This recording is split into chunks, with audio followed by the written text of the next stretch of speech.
Hey guys, welcome back to the channel, hope you're doing amazing, and welcome to the third episode of Digital Productivity. Today I'm going to be sharing with you the browser extensions that I use in Google Chrome, with one in particular that has really helped my levels of productivity. If you have not seen the first two episodes of this Digital Productivity series, I will leave them down below and in the cards. I go over how I use Google Calendar in episode 1, and my to-do list, which is a to-do list system, and my paper combination in episode 2.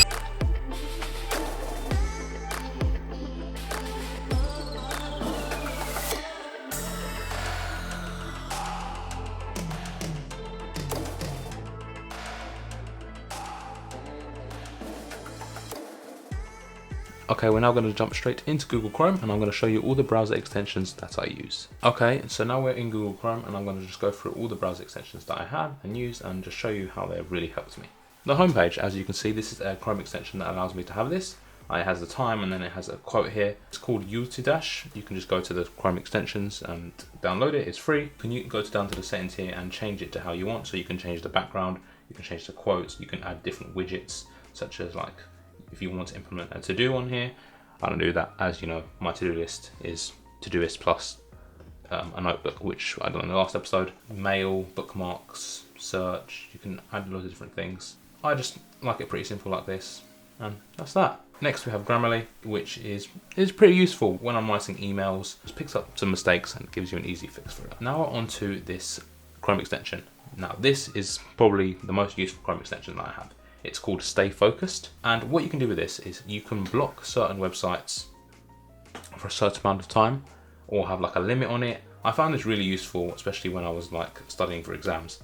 And what I would go to the StayFocusd, the nuclear option. I have the websites that I want blocked, so I go to block sites and I'll have Facebook, Instagram, Twitter, YouTube.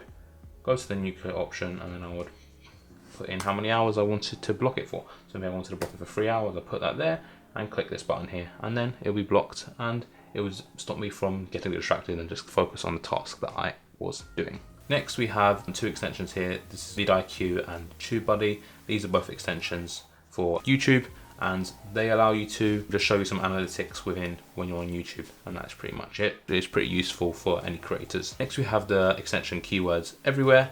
This allows you to see the amount of search when you're searching for something. It's like how much it's searched for a month. So if I went to Google and typed in photography, that gets 673,000 searches per month. It shows us the competition and the CPC. So it's a pretty useful tool when you're dealing with anything to SEO related, or you're making like titles and stuff like that. So like the title of this YouTube video, anything like that.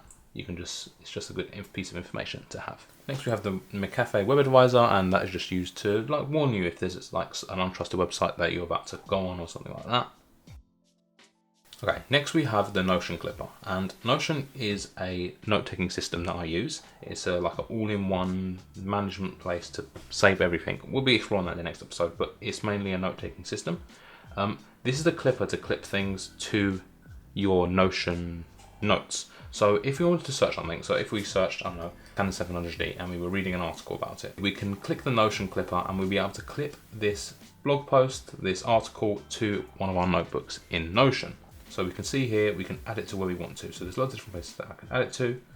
I can just chuck it into my inbox. So I'm going to add it into my photography notebook. Click save, and that will automatically be saved in there as a page. And then we can click open in Notion to open it, or we can just click off it and we can come back to it at a later point. Next we have the application launcher for Google Drive, and this allows us to sync between the drive on our computer and to Google Drive and automatically sync it. Once you download the Google Drive Sync desktop app, it will ask you to add it to Google Chrome, and it's needed for that sync. It's really useful because the files that you change on your drive on your computer will automatically update to Google Drive, which is giving you like a backup for the files that you have. Next we have the Todoist for Gmail, the Todoist extension. This is just to clip things from something that you see in your email or something that you want to save, change, make into a to-do. Pretty useful, that's pretty much it. Next we have the Facebook Pixel Helper. If you're interested in marketing and stuff like that, this is useful because when you're on a page, you can see if a page has a Facebook pixel, meaning a piece of code like HTML, and it allows you to see if they have one on there, they can link it to Facebook and see the people that are viewing the website. And so they can target them when they're running ads, for example. So that is the point of that. And lastly, we have Bitly, and this allows us to shorten URLs. So if we had a long URL, all we do is we go to Bit.ly and we put the URL in there, and that allows us to shorten it, and that might be something we have in our Instagram bio or anything like that. So that concludes another pillar of my productivity system. If you want to check out any of those extensions that I've talked about, I'll leave the links down below in the description. Thanks a lot for watching. You can follow my photography work and other video work on Instagram. You can sign up to my weekly email newsletter down below, where I share productivity tips and other content related to what I create on this channel. Thank you so much for watching. Please consider subscribing if you're new, and I'll see you guys very soon.